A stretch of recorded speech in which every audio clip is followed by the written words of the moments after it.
दादा स्वतः मला बोलला तू कधी पण बोलव मी कधी पण येईन आणि तो एका शब्दावर आलाय. तर ही आहेत आमची आगरी कोळी मुलं जी नेहमीच आई एकविरीच्या आशीर्वादाने पुढे जातात आणि एकमेकांना मदत करतात. की आपला आगरी मुलगा एक गाणा जो चालवतो तो गाणा विदेशात पण लावला जातोय, इथं पण लोक नाचत आहेत, बाहेरची जी ज्यांना समजत नाही ती लोक पण त्या म्युझिकवर नाचत आहेत. खरं सांगायचं तर मला वाटतंय असं की माझ्यावर आशीर्वाद माझ्या आजोबांचा आहे. अच्छा. जेव्हा मी छोटा होतो तेव्हा मला आजोबा मस्तीत आणि रागात पण बोललेले. ही रबने बनाती जोडी म्हणजे आपल्या आगरी भाषेत होत तर लक्ष्मीनारायणचा जोराच आहे.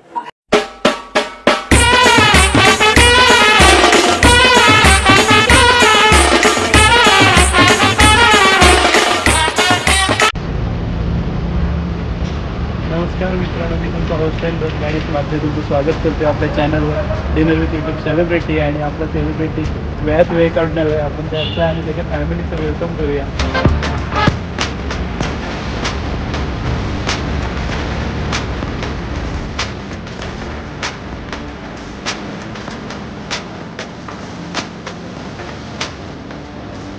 चार मित्रांनो, मी तुमचा होस्ट अँड दोस्त गणेश म्हात्रे तुमचं स्वागत करतोय आपल्या युट्यूब चॅनलवर डिनर विथ यूट्यूब सेलिब्रिटी. आणि आपला आजचा सेलिब्रिटी आहे स्वतः आपला मराठी लोकांचा सुपरस्टार गिरीशदादा म्हात्रे. आणि सोबत वहिनी सुद्धा आलेले आहेत आणि दोघं जण वेळात वेळ काढून आलात त्याबद्दल पहिले मी तुमचे आभार मानतो. आणि एक 2 लाईन तुझ्यासाठी आहेत माझ्याकडून. म्हणजे मी नेहमी स्क्रिप्ट बनवून ते बोलतो, आज मी डायरेक्ट बोलतोय कारण तेवढा प्रेम माझा आहे तुझ्यावर. तर 2 लाईन आहेत तुझ्यावर की फिरतीचं गाव आणि मंदामाई शिकलेली नाही ही गाणी केली आणि सगळी लोक बोलली आता काम नाही साधा. फिरतीचं गाव आणि मंदामाई शिकलेलं नाही हे गाणं करून सगळे लोक बोलायला लागले आता कामच नाही साधा. प्लीज वेलकम आमचा सर्वांचा लाडका सुपरस्टार गिरीश दादा. क्या बात आहे, सुपर सुपर. आणि दादा आता तुझे खूप सारे इंटरव्ह्यू होत आहेत आणि खूप चांगलं दुसरं सुद्धा गाणं आलंय आणि नक्की बघा दादाचं गाणं फिरतीचं गाव भाग 2. पहिलं गाणं सुपर डुपर हिट होतं, दुसरं पण तसंच चालतंय. तर मला तोच तुला दादा प्रश्न विचारायचा आहे की गाणी जी आहेत जे मराठी मुलं बनवत आहेत आणि त्यांची सुरुवात तू करून दिलीस माझ्या माहितीनुसार, जर दुसरी कोणी असेल तर मला माफ करा पण माझ्या माहितीनुसार ती तू करून दिलीस. तर ती सुरुवात करताना तुझ्या मनात काय थॉट प्रोसेस होती की ही सुरुवात जो मी करतोय त्याला काय म्हणजे हे मिळेल की प्रोत्साहन कुठून मिळेल?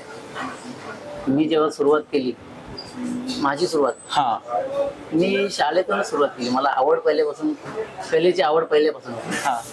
त्याच्यामुळे मी शाळेत जे हाड असेल ते मी कॅरेक्टर मागायचो त्याच्यामध्ये आणि त्यात खूप मला इंटरेस्ट असायचा. त्याच्यानंतर मी डान्स ग्रुप जॉईन केला आणि मग टीव्हीवर सिरियल आली त्याच्यात पण मी भाग घेतला.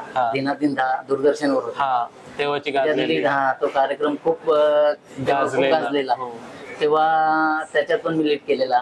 आमच्या गावातले अमृतदादांनी, धीरेन सर, निलेशदादा असतील त्यांच्या वतीने गेलो. आणि मग नंतर कॅसेटचा जमाना होता. बरोबर. आणि कॅसेट मध्ये मला म्हणजे टीव्हीवर दिसायचं म्हणजे मला हे होती मी टीव्हीवर कधी दिसेल. आणि मग मला कॅसेटचा एक चान्स भेटला, तो पण एक छोटासा रोल बॅकग्राऊंडला. अच्छा. म्हणजे 7-8 जणांच्या मागे. तर मी तो पण मस्त केला. त्याच्यानंतर मग मला लीड साठी गाणी आणि मग मी एक मला वाटतं तो गणपतीचा गाणी लीड आला मला. ओके. देव चाललाय गो कासार नदी मध्ये विसर्जनात. अच्छा. आणि तो सॉन्ग मी लीड केला असेल. त्याच्यानंतर मग मी मागे बघितलंच नाही आजपर्यंत मला वाटते 55-60 सॉन्ग झाले आणि त्यात सुपर डुपर 40 तरी असतील. 50-20-30 मिलियन आहेतच. आणि तुझा प्रत्येक साध्यातली साधी व्हिडिओ पण मिलियन व्ह्यूज गाठते.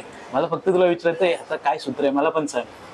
काहीच नाही, आपण करत राहायचं. आपल्याला आवड आहे ती प्लस त्याच्यानंतर आपल्याला आवडेल ते आपण नाही करायचं. ओके. तुला काय माझ्याकडून आवडेल ते मी बनवतो. बरोबर.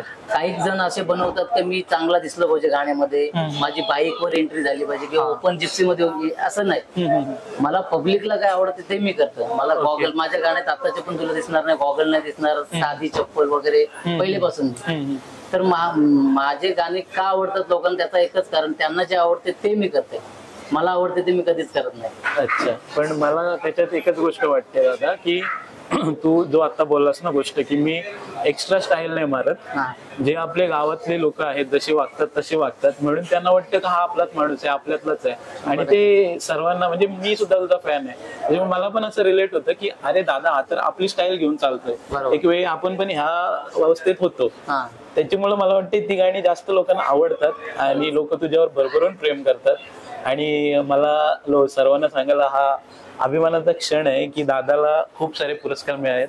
माझा आवडता पुरस्कार आहे त्याच्यातला रायगड भूषण पुरस्कार, आणि मी खरंच खूप म्हणजे अभिमानाची गोष्ट आहे की आमचा आगरी मुलगा रायगड भूषण पुरस्कार मिळवतोय आणि एवढ्या लेवलला पोचतोय जिथं खूप सारी माणसं पोचता पोचता थांबतात, आणि तू न थांबता पोहोचलास, तर त्याबद्दल सांग. नक्कीच. पहिलं सर्व मी श्रेय देईन आपल्या रसिक मायबापला, त्यांनी इथपर्यंत मला पोहोचवला. कारण आपण करतोय पण त्याला दाद देणारे आपले रसिक मायबाप आहेत. बरोबर. त्यांनी त्या गाण्याला दाद नाही दिली तर त्याचं शून्य. बरोबर. तर त्यांनी खूप सपोर्ट केला मला, सर्व पब्लिकने. आपल्या 10 गाव असतील, माझा गाव असेल, पूर्व विभाग असेल, तालुका असेल, जिल्हा असेल, सर्वांनी भरभरून प्रेम दिला.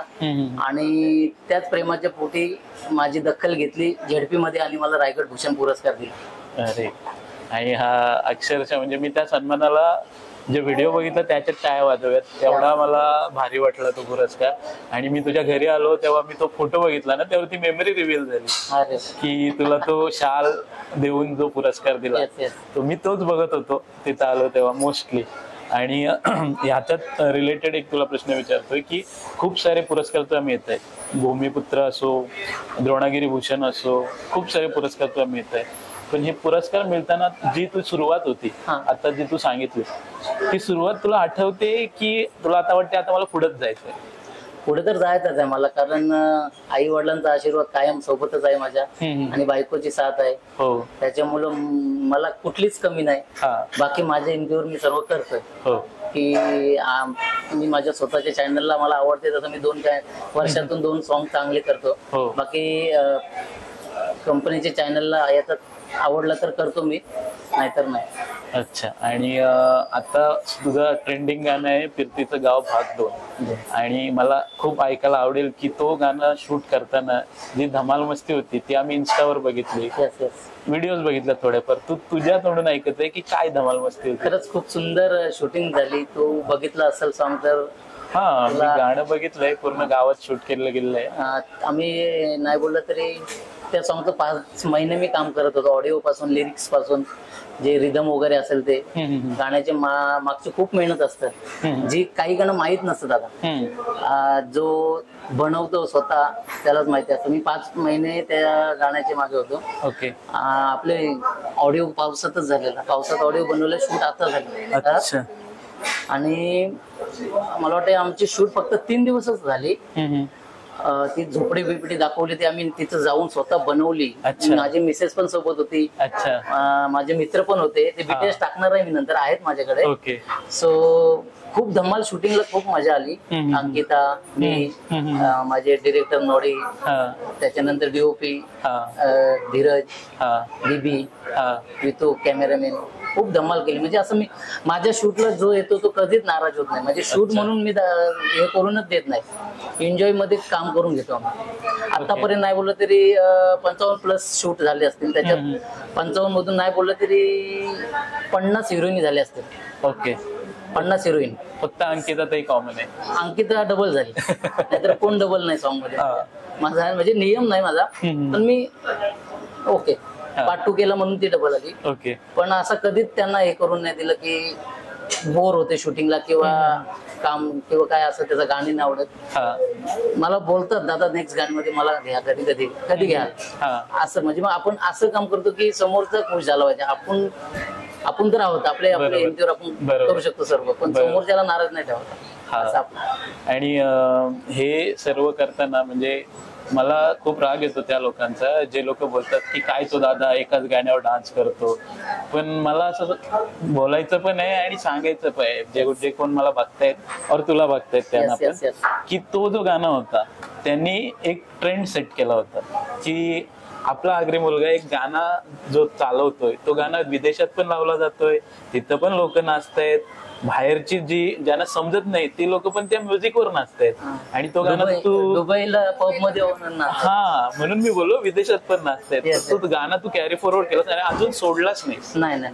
तर त्या गाण्याबद्दल म्हणजे लोक असे बोलतात काय तोच गाणं, पण आम्हाला अभिमान आहे की आमच्या दादाने एक ट्रेंड सेट केलाय की लोक बाहेरच्या सिंगरना जी व्हॅल्यू देतात ती मला असं वाटते कुठं ना कुठं आपल्या सिंगरना द्यायला पाहिजे किंवा आपल्या कलाकारांना द्यायला पाहिजे. तर त्याबद्दल तुला काय बोलायचं आहे? माझी ती पोच पावते, तो सॉन्ग म्हणजे माझी पोच पावते. खूप सॉन्ग आहेत ते वेगवेगळ्या कॅटेगरीचे आहेत. लव्ह सॉन्ग आहेत, आगरीकुल आहेत, एकविरायचं आपले गाणे आहेत किंवा शेतकऱ्याचं गाणे कुठला केलेला आपण तो मी शेतकऱ्याचा म्हणजे असे वेगवेगळे कॅटेगरी. पण माझी पोच पावती जी आहे ती महाराष्ट्राच्या बाहेर जे गाण्याने मला ओळख दिली तो म्हणजे मंदाबाई शिकले नव्हते का. आणि हे झालं आपल्या युट्यूबच्या कलाकारांचं. मोठमोठे सेलिब्रिटी आता 85 आणि 90 वर्षाचे झालेत. फॉर एक्झाम्पल धर्मेंद्र सर, तरी पण ते स्टेजवर आल्यावर त्यांचा यमला पगला दिवाणाच गाणी लागतोय का, ते एक त्यांची साईन लाईन असते, हुक लाईन असते किंवा त्यांची ती पोच पावती असते.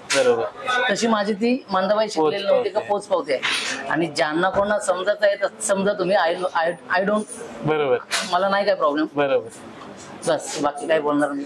आणि असा आगरी मुलाचं उत्तर असतं हे मला अपेक्षित होतं आणि 100% स्ट्रेट अँड फॉरवर्ड आपण आगरी आहोत. मला डायरेक्ट खूप भारी वाटला तू जे बोललास त्याच्याबद्दल. आणि त्याच रिलेटेड तुला पुढचा क्वेश्चन विचारतो की काही चित्रपटांमध्ये पण तू काम केलं, तर ते चित्रपटांबद्दल सांग, कारण खूप जणांना माहिती नाही, इव्हन मला पण जास्त नाही माहिती, तर त्याबद्दल सांग. पिक्चरचं पण एक स्टोरी आहे थोडीशी. वेस्टर्न पिक्चर केलेला आपल्या चिंचपाडचेच होते, मुलकर मामा म्हणून, PR स्टुडिओचे मालक. तर मी ते स्टुडिओची माझी थोडीशी ओळख झालेली सचिन परदेशी दादा सोबत, आपले संतोष खारके दादा आणि सोमनाथ पुढे दादा. तर ते स्टुडिओला जाऊन मला आवडच होती आणि स्टुडिओ पहिल्यांदाच मी बघितला. मी खूप खुश झालो, फोटो बिटो खूप घेतले मी. त्याच्यानंतर 2 महिन्यात त्यांचा पिक्चर येणार होता समजलं, आणि त्यांची 70% पिक्चरची शूट झालेली आणि मला वाटतं रिशूट राहिलेली त्यांची 30%. आणि मी स्टुडिओला गेलो तर त्यांची ती चालू होती, शूट राहिलेली आहे ते करायचे आहे. तर मी बोललो मी येऊ का शूटिंगला, मी मदत करीन काहीतरी. आणि मी ते मामासाठी मदत करण्यासाठी गेलो की आपला आगरी माणूस कोणतरी पिक्चर बनवतोय, ते मला खूप भारी वाटला. आणि मी त्यांच्या हेल्पसाठी 5 दिवस, लग्न पण झालेलं, 5 दिवस मी गेलेलो, 5 दिवस तिथं होतो फक्त हेल्प करायला. पण ते डायरेक्टर होते संदीप सर पिक्चरचे, त्यांनी मला बघितलं माझं ते हालचाल हे वगैरे, तर तू असा रोल करशील का. तेव्हा मी त्याच्यात 2-3 रोल त्याच्यात मी ते केले. आणि वेस्टर्न पिक्चर आम्ही स्वतः जाऊन माझ्या मिसेसने मी थिएटरला बघितला पहिला शो. अच्छा, खूप मन भरून आलं मोठ्या स्क्रीनवर बघताना मला. तर तोच प्रश्न आता वहिनींना विचारायचा आहे की तुम्हाला कसं वाटलं दादाला मोठ्या स्क्रीनवर बघताना? मला तर खूप आनंद होते, म्हणजे ते आता डान्स वगैरे करतात ना, तुम्हाला म्हणजे खूप आनंद होते. आणि त्यांचे ते स्वप्न आहे ते काही पूर्ण करायचं माझा सपोर्ट आहे त्यांना. आणि हाच बद्दल तुला प्रश्न ग्रीन सिग्नल आल्यावर संपला विषय भाई. मला तुला हाच प्रश्न विचारायचा आहे की जी सपोर्ट सिस्टीम आहे तुझी ती कोण कोण आहे? सपोर्ट सिस्टीम बोलली तर फॅमिलीमध्ये पहिले आई वडील, त्यांच्याशिवाय काही होणार नाही, त्यांचा आशीर्वाद आहेच, बरोबर, त्यांचा सपोर्ट आहे. त्याच्यानंतर बायको, मग ते शूटिंगची कपड्याची बॅग असो, कार्यक्रमाचे कपडे कुठले कार्यक्रमाला घालायचे, बुट कुठली घालायची, कोणला सोबत न्यायचा, सर्व ती बघते. न सांगता मला मेकअपचं वगैरे म्हणजे सर्व सपोर्ट करते ती. आणि स्वतःहून सांगता आवर्जून उद्या तुम्हाला ही पत्रिका आलेली, उद्या तुम्हाला जायचं आहे कार्यक्रमाला, जरी मला आठवण नको, एवढा ते सपोर्ट करते. आणि बाकी मित्रांचं झालं तर मी आवर्जून नाव घेईन निलेश पाटील दादा कोपरवलीचा. माझ्या सुखात आणि दुःखात कायम स्वरूपी आतापर्यंत आहे आणि याच्या आधी पण होता आणि कायम राहील. आणि माझ्या वहिनींचा भाऊ असेल जयप्रकाश पाटील नवघरचे, माझे कोणतीही शूट असू द्या, आपले नवघरचे गाव अध्यक्ष, माझी कोणतीही शूटिंग असू दे, तेव्हा माझ्याकडे गाडी नव्हती. तेव्हा मला कुठलीही शूट असू दे मला गाडी देणार आणि काही मदत लागेल ती करणार. त्याच्या सासरवाडीला मी 2 वेळा शूट केलं. मग तो मोरया गाणी असेल, त्याच्यात सागर म्हात्रे आपला इंडियन आयडल त्याने गायलेला आहे, त्याच्यानंतर प्रीत बंद्रेने त्याच्यात म्युझिक केलेलं आणि मी लीड केलं. त्यांच्या सासरवाडीला शूट केलेला तो, जेवणा खावण्याचा खर्च असेल ते करणार. त्याच्यानंतर बाजूवाल्याची साली आता काहीतरी 50 मिलियन सॉन्ग गेलाय तो पण तिथं शूट केला. तर त्यांचा खूप सपोर्ट असायचा. आणि खरं सांगायचं तर मला वाटतंय असं की माझ्यावर आशीर्वाद माझ्या आजोबांचा आहे. अच्छा. जेव्हा मी छोटा होतो तेव्हा मला आजोबा मस्तीत आणि रागात पण बोललेले का हरामखोर हा कोणतरी मोठा होईल. त्याचं कारण असं आहे की मी त्यांची ट्रॉफी पलवलेली घरातून. कारण ते धागाव अध्यक्ष होते माझे आजोबा आणि त्यांना कुठला तरी पुरस्कार भेटला. ती ट्रॉफी मला रोज बघायचो मी, मला कधी भेटेल अशी ट्रॉफी, मला कधी भेटेल. एक दिवशी ठरवलं मी, बोलू आजोबा बोलू तेव्हा आमची गायी होत्या, तेव्हा दूध घेऊन जातील घरातून बाहेर, तेव्हा मी पलवीन ती. तेव्हा ती पलवली आणि नेली मी. दुसऱ्या दिवशी समजलं ट्रॉफी गेली कुठं आहे, गिरीशच्या घरी दिसते. मग ते बोलले अरे साल्या होतं आपली ट्रॉफी नेली, हरामखोरा मला आवडते ट्रॉफी पाहिजे मला. तर तेव्हा ते बोलले तू खूप मोठा होशील काहीतरी आणि तुला ट्रॉफ्या खूप भेटेल. पण ते खरं शब्द झाला. आज मला म्हणजे मोठपण नाही करत, मला ट्रॉफी ठेवायला घरात जागा नाही. हे मी सांगू शकतो, मी स्वतः बघितलं. आणि एवढ्या झाल्यात की आता तुला ती एक स्पेशल फ्लॅट घ्यायला लागेल फक्त ट्रॉफ्यांना. आहे ना, ती बरोबर मांडते आली की ती बरोबर ऍडजस्ट करतं कुठे ना कुठं. आता तुझा जो एक फोटो कलेक्शन आहे, मला सर्वात जास्त आवडलेली गोष्ट काय आहे ना तुझ्या इथली, तुझं कलेक्शन जो सहजासहजी कोणाकडे नाही भेटत, तो तुझ्याकडे आहे. ती आयडिया कोणाची होती आणि एवढे छान छान फोटो कुठून घेतले? आपले सॉंगचे पोस्टर ना, सॉंगचे पोस्टर. माझ्यात खूप इच्छा होती. मी कुठेतरी बघितलेला स्टुडिओला, एनडी स्टुडिओला गोरेगावला. ओके. मी स्टुडिओला गेलो तेव्हा त्यांनी जेवढे फिल्म केलेले, पिक्चर केलेले ते स्टुडिओला लावलेले त्यांनी फोटो. आणि मला वाटायचं की माझे आता 7-8 गाणे झाले, ते काय लावू. पण वाढत गेले, प्रेम वाढत गेला रसिक मायबापचा. नंतर मी ठरवलं हिला बोलू, मला असं करायचं पोस्टरच्या, तो तर करा ना बिंदास. तर जेवढे करता आले तेवढे केले. मला वाटते आता 50-45 लावलेत आणि अजून 10-15 लावायचे आहेत. का तर ते पोस्टर भेटत नाही मला. अच्छा. मोठपणा नाही, कधी कधी सॉंग पण आठवत नाही की कुठला सॉंग, किती सॉंग झाले ते आठवत नाही. पण एकविरा आईची जेव्हा गाणी करतोस, म्हणजे माझा असा एक ऑब्झर्वेशन आहे तुझ्याबद्दल की जेव्हा ती टोपी तुझ्या डोक्यावर येते आणि तो सुरका जेव्हा तू लावतोस तेव्हा तू काहीतरी वेगळ्याच फ्लो मध्ये असतोस. खरंच ऍक्च्युली मी हिला पण बोलतो की मी कोली लुक केल्यानंतर हिला पण एवढं आवडतं आणि ती टोपी घातल्यानंतर एवढी पॉवर येते ना की भन्नाट. कुछ तो आलं. आता आम्ही उरणकर मध्ये बघितलं असेल, बघितली सुरका आणि टोपीमध्ये एक वेगळीच पॉवर येतं. जे आपल्या आगरी कोल्यांची पॉवर बोलतो ना ते येतं, चिमुर खाल्यासारखा. बरोबर. पण मला सगळ्यांना आवर्जून सांगायचंय की दादाचे 50+ गाणी आहेत आणि प्रत्येक गाणं सुपरहिट आहे. तुम्ही आवर्जून गिरीश दादाचं नाव टाईप करा आणि बघा. 101 अप्रतिम गाणी आहेत. तर आता ही जेवढी गाणी आहेत त्यांचे लिरिक्स कोण लिहितात? लिरिक्स म्हणजे ऍक्च्युली मी ठरवते की मला कोणत्या स्टाईलचं सॉन्ग पाहिजे. ओके. तसं मी लिरिक्स शोधतो स्वतः आणि त्याला मी स्टोरी ऐकवतो. पहिले दादा मला असा सॉन्ग पाहिजे, ही स्टोरी आहे. मग ते लिरिक्स घेणार आपण. मग त्या पद्धतीचा सॉन्ग कोण स्टुडिओला चांगला रिदम किंवा ट्रॅक देऊ शकेल तो शोधतो. त्याच्यानंतर या सॉन्गला सिंगिंग कोण पूर्ण पॉवरफुल देऊ शकतोय. आगरी कोली बोलल्यानंतर आपली सोनाली ताई होईल. बरोबर. म्हणजे जसा गाणी असेल तसा असं मी ठरवतो आणि मग पुढची शूटची तयारी, व्हिडिओ टीम. पण दरवेळी नवीन म्युझिक कुठून शोधतोस? काहीतरी म्हणजे माझं असं काहीतरी वेगळं बनवायचं. नाही, विषय काय आहे दादा की खूप जण गाणी बनवतात पण कुठं ना कुठं आम्ही प्रेक्षकांना ऐकताना असं वाटतं की रिदम सेम येते किंवा चाल अशीच सेमच वाटते, शब्द बदललेत.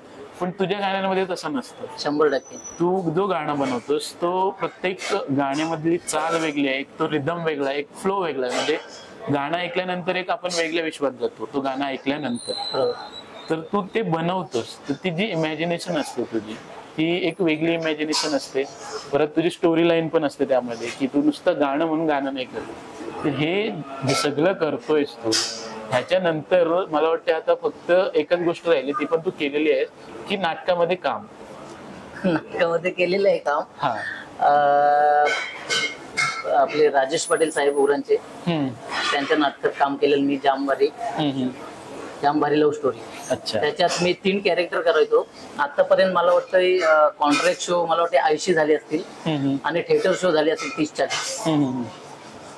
म्हणजे प्रायोगिक आणि व्यावसायिक दोन्ही क्षेत्रात आहे. आणि त्याच्यानंतर तो नाटक बघून मला एक लीड साठी नाटक आलेला. त्या नाटकात मी साईड रोल करत होतो. तो माझा नाटक कुठेतरी मला वाटतं बेलपाटला लागलेला, तिथला तो दिगंबर कोली दादा आहे डिरेक्टर म्हणून, नाटक लिहितो. त्यांनी मला तो बघितला आणि माझ्या घरी डायरेक्ट स्क्रिप्ट घेऊन आला नाटकाची, ऍज अ हिरोचा रोल. अच्छा. आणि मला पाठांतरचा थोडा मी गफला काम आहे, त्याच्यामुळे मी टेन्शन मध्ये, मी क्रिकेट खेळत होतो आणि स्क्रिप्ट घेऊन तो आला, येऊन बांधावर थांबलेला. मी बोललो खेळते, कारण मला थोडा हेच वाटत होता किंवा लीड बोलल्यावर एवढं डॉयला.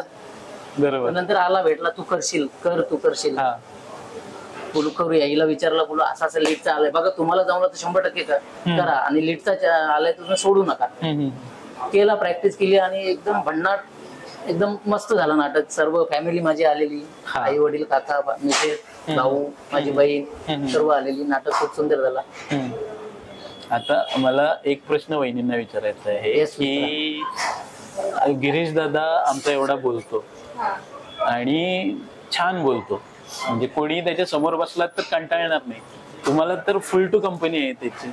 तर अशी कुठली दादाची गोष्ट आहे जी तुम्हाला आवडत नाही? कुठलीच गोष्ट अशी नाही की मला आवडत नाही, सगळ्या गोष्टी मला आवडतात. ओके.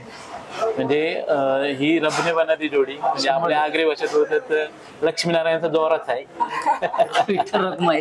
हा, विठ्ठल रखमाईचा जोरात आहे. तर एक छान जोडी आहे तुमची, आणि आई बाबा सुद्धा आलेत, तर आपण आता त्यांना सुद्धा बोलूया 100% आणि पुढचं शूट करूया.